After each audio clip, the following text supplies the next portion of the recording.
लोकसभा चुनाव में जिन राज्यों में एनडीए को सबसे बड़ा झटका लगा है, उनमें सबसे प्रमुख है उत्तर प्रदेश।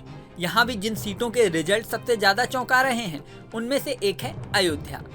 अयोध्या में इसी साल राम मंदिर बना, वही राम मंदिर जिसके लिए कभी बीजेपी ने आंदोलन किया था। बेशक राम मंदिर सुप्रीम कोर्ट के ऑर्डर पर बना, लेकिन ये हमेशा बीजेपी के प्रमुख मुद्दों में शुमार रहा।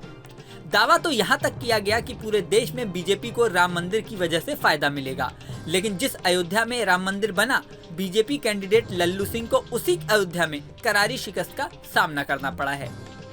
अयोध्या शहर फैजाबाद लोकसभा क्षेत्र में आता है। फैजाबाद लोकसभा क्षेत्र से या आम बोलचाल की भाषा में कहें तो अयोध्या से बीजेपी ने लल्लू सिंह को तीसरी बार टिकट दिया था, जबकि INDIA गठबंधन की ओर से अवधेश प्रसाद चुनाव में उतरे थे। अवधेश प्रसाद ने लल्लू सिंह को 54,000 से ज्यादा वोटों से हरा दिया।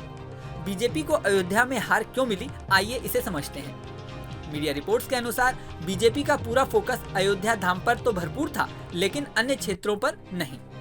सोशल मीडिया से लेकर चुनाव प्रचार में अयोध्या धाम में हुए विकास कार्यों को खूब बताया गया, लेकिन बीजेपी ने अयोध्या के ग्रामीण क्षेत्रों पर बहुत ज्यादा ध्यान नहीं दिया। अयोध्या धाम से अलग ग्रामीण क्षेत्र की तस्वीर अलग ही रही। ग्रामीणों के इसी आक्रोश के चलते बीजेपी के पक्ष में वोट नहीं हुआ। इसके अलावा राम पथ निर्माण के समय तोड़े गए दुकान और घर ये बड़ा मुद्दा रहे। राम पथ निर्माण में कई लोगों के घर और मकान तोड़े गए थे, लेकिन लोगों का आरोप है कि अभी तक उन्हें मुआवजा नहीं मिला। इसकी नाराजगी चुनाव परिणाम में साफ नजर आई। कुछ ऐसी ही स्थिति 14 कोसी परिक्रमा मार्ग के चौड़ीकरण में भी देखने को मिली। यहाँ भी मुआवजा एक बड़ा मुद्दा रहा। बीजेपी के सांसद लल्लू सिंह पर भरोसा जताते हुए बीजेपी ने तीसरी बार उन्हें चुनावी मैदान में उतारा था। 2 बार इसी अयोध्या से वो चुनाव जीत चुके थे, लेकिन इस बार जनता में उनको लेकर थोड़ी सी नाराजगी थी। लल्लू सिंह के खिलाफ स्थानीय लोगों की नाराजगी का अंदाजा पार्टी को नहीं लगा। नतीजा ये हुआ, बीजेपी को अपनी प्रतिष्ठित सीट गंवानी पड़ी। लल्लू सिंह ने चुनाव प्रचार के दौरान संविधान बदलने पर भी बयान दिया था। इस बयान पर भी काफी हो हल्ला हुआ था। पूरे चुनाव की बात करें तो इस बार बीजेपी ने 400 से ज्यादा सीट मिलने का दावा किया था। वहीं कांग्रेस ने कई पार्टियों के साथ मिलकर INDIA गठबंधन बनाया था। ऐसे में इस बार का चुनाव काफी इंटरेस्टिंग माना जा रहा था।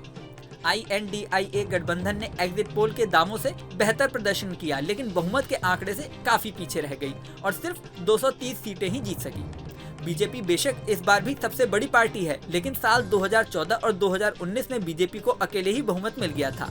एनडीए के सहयोगी दलों को मिलाकर वो दोनों ही बार 300 के आंकड़े के पार चली गई थी, लेकिन इस बार बीजेपी को अकेले सिर्फ 241 सीटें मिली हैं। सहयोगियों को मिलाकर बहुमत तो है, लेकिन आंकड़ा पिछली बार की 300 से पार नहीं हो सका है। इस वीडियो में फिलहाल इतना ही। बने रहिए न्यूज़ नेशन के डिजिटल प्लेटफॉर्म पर।